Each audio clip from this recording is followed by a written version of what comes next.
नमस्कार। आज हम बात करने वाले हैं एक ऐसे महान व्यक्तित्व की जिनका सफर एक क्लासरूम से शुरू होकर सीधा राष्ट्रपति भवन तक पहुंचा। एक ऐसे दार्शनिक जिन्होंने भारतीय विचारों को पूरी दुनिया के सामने एक नई पहचान दी।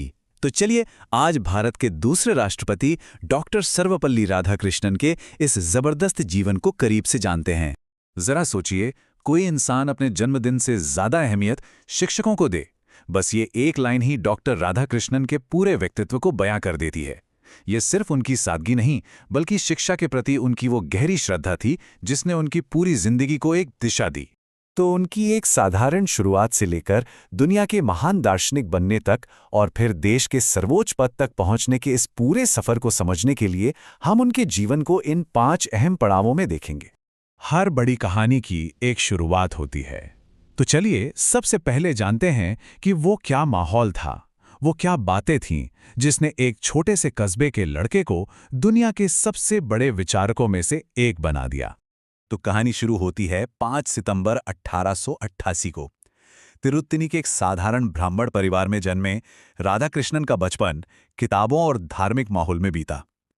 कहते हैं कि उनकी याददाश्त इतनी गजब की थी कि वो जो एक बार सुन लेते थे उसे कभी नहीं भूलते थे। और शायद यही वो गुण था जिसने आगे चलकर एक महान दार्शनिक की नींव रखी। उनकी पढ़ाई लिखाई का सफर भी आप देखिए कितना फोकस्ड था। तिरुत्तनी के स्कूल से लेकर मद्रास क्रिश्चियन कॉलेज तक उनका बस एक ही जुनून था, फिलॉसफी यानी दर्शन शास्त्र। ये उनके लिए सिर्फ एक सब्जेक्ट नहीं था, बल्कि दुनिया को देखने और समझने का एक नजरिया बन चुका था। और फिर आया वो टर्निंग पॉइंट जिसने सब कुछ बदल दिया। उनकी एमए की थीसिस जिसमें उन्होंने वेदांत के दर्शन का विश्लेषण किया था, वो सिर्फ एक कॉलेज का पेपर नहीं था। असल में ये पश्चिमी दुनिया के लिए भारतीय दर्शन का एक ऐसा जबरदस्त इंट्रोडक्शन था जिसने रातों रात उन्हें पूरी दुनिया में एक उभरते हुए विचारक के तौर पर मशहूर कर दिया। तो इस पहचान के बाद शुरू होता है उनकी जिंदगी का वो दौर जब उन्होंने खुद को एक महान शिक्षक और एक गहरे विचारक के रूप में स्थापित किया। उनका टीचिंग करियर भारत के बड़े बड़े संस्थानों जैसे मद्रास और कलकत्ता यूनिवर्सिटी से गुजरा, लेकिन असली मील का पत्थर था ऑक्सफोर्ड यूनिवर्सिटी में प्रोफेसर बनना। सोचिए, उस दौर में जब भारत पर अंग्रेजों का शासन था, किसी भारतीय विचारक के लिए यह कितनी बड़ी बात थी। यह सिर्फ एक नौकरी नहीं थी, बल्कि भारतीय ज्ञान की वैश्विक जीत। उनका असली मिशन था एक पुल बनाना, एक ऐसा बौद्धिक पुल जो पूरब के ज्ञान को पश्चिम की तर्क वाली दुनिया से जोड़ सके। उन्होंने वेदांत और उपनिषदों की मुश्किल बातों को इतनी सरल भाषा में समझाया कि पश्चिम के बड़े बड़े फिलोसोफर भी हैरान रह गए। और उनके विचार सिर्फ क्लासरूम तक ही सीमित नहीं रहे। इंडियन फिलॉसफी और the Hindu view of life जैसी अपनी किताबों से उन्होंने भारतीय दर्शन को दुनिया की लाइब्रेरीज और लोगों के घरों तक पहुंचा दिया। आज भी ये किताबें भारतीय दर्शन को समझने के लिए बहुत जरूरी मानी जाती हैं। अब तक हमने उन्हें एक विद्वान के रूप में जाना, पर अब कहानी में एक बिल्कुल अनएक्सपेक्टेड मोड़ आता है जब डॉक्टर राधाकृष्णन राजनीति और कूटनीति की दुनिया में कदम रखते हैं।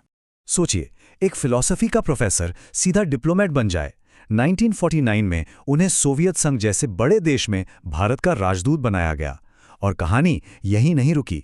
ठीक 3 साल बाद वो आज़ाद भारत के पहले उपराष्ट्रपति चुने गए। ये उनके जीवन का एक बिल्कुल नया अध्याय था। और अब हम पहुंचते हैं उनके राजनीतिक जीवन के शिखर पर, जब वो भारत के राष्ट्राध्यक्ष बने। 13 मई 1962 ये वो तारीख थी जब भारत को अपना दूसरा राष्ट्रपति मिला। लेकिन ये कोई पारंपरिक राजनेता नहीं थे, ये एक दार्शनिक थे जो अगले 5 साल तक देश को रास्ता दिखाने वाले थे। उनका राष्ट्रपति का कार्यकाल भी किसी और नेता जैसा नहीं था। वो एक सच्चे फिलॉसफर किंग थे जिनके लिए राजनीतिक जोड़तोड़ से ज्यादा जरूरी नैतिक मूल्य थे।